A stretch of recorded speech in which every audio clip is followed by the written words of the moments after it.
struggle. Sho!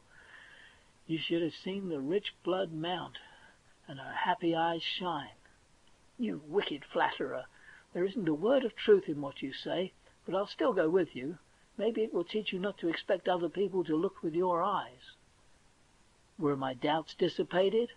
Was my confidence restored? You may judge by this fact. Privately, I raised my salary to $1,200 the first year on the spot, but I didn't tell her. I saved it for a surprise. All the way home I was in the clouds, Hastings talking, I not hearing a word. When he and I entered my parlour, he brought me to myself with his fervent appreciations of my manifold comforts and luxuries.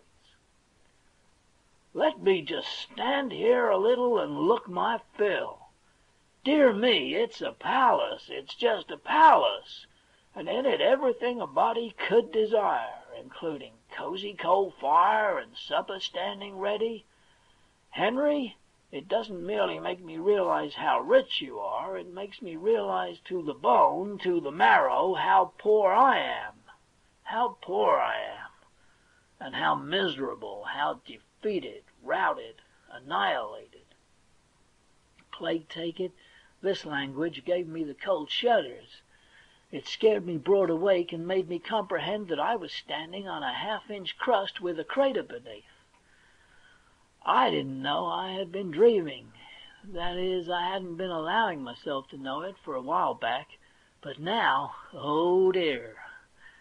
Deep in debt, not a cent in the world, the lovely girl's happiness or woe in my hands, and nothing in front of me but a salary which might never, would never materialize.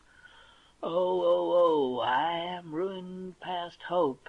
Nothing can save me. Henry, the mere unconsidered drippings of your daily income would... Oh, my daily income!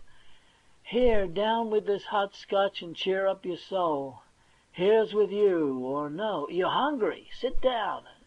Not a bite for me. I'm past it. I can't eat these days, but I'll drink with you till I drop. Come. Barrel for barrel, I'm with you, ready. Here we go. Now then, Lloyd, unreel your story while I brew. Unreel it? What, again? Again. Again? What do you mean by that? Why, I mean, do you want to hear it over again? Do I want to hear it over again? This is a puzzler. Wait, don't take any more of that liquid. You don't need it. Look here, Henry, you alarm me. Didn't I tell you the whole story on the way here? You? Yes, I. I'll be hanged if I heard a word of it. Henry, this is a serious thing. It troubles me. What did you take up yonder at the minister's?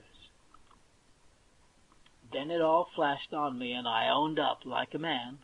I took the dearest girl in this world prisoner. So then he came with a rush, and we shook and shook and shook till our hands ached.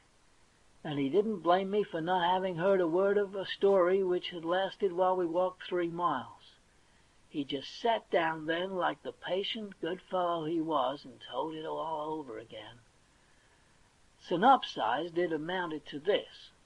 He had come to England with what he thought was a grand opportunity.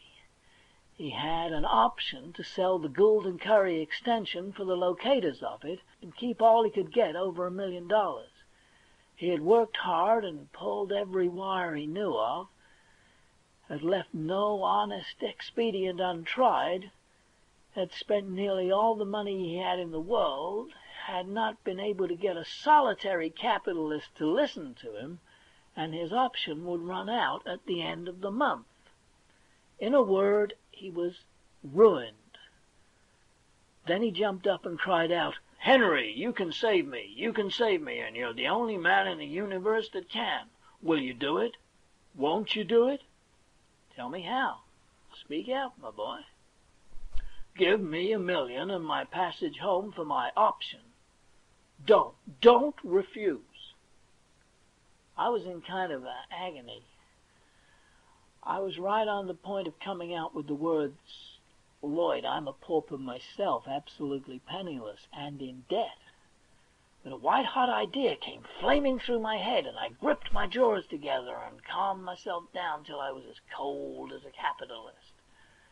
Then I said, in a commercial and self-possessed way, "I will save you, Lloyd."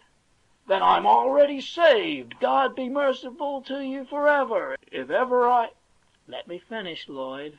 I will save you, but not in that way, for that would not be fair to you after all your hard work and the risks you've run.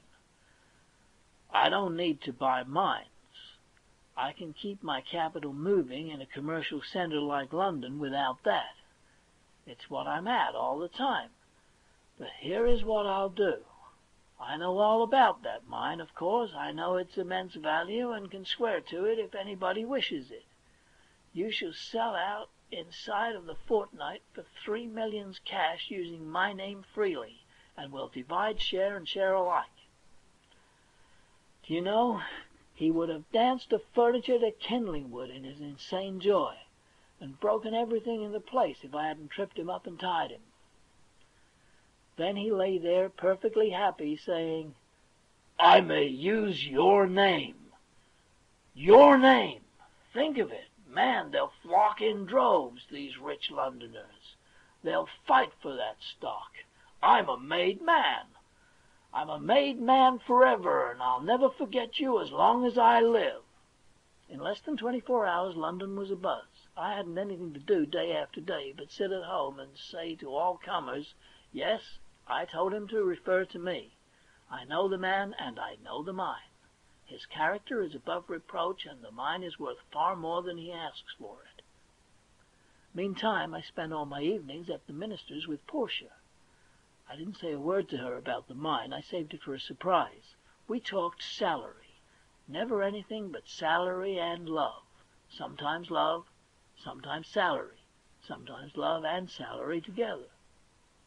And mind, the interest the minister's wife and daughter took in our little affair, and the endless ingenuities they invented to save us from interruption, and to keep the minister in the dark and unsuspicious.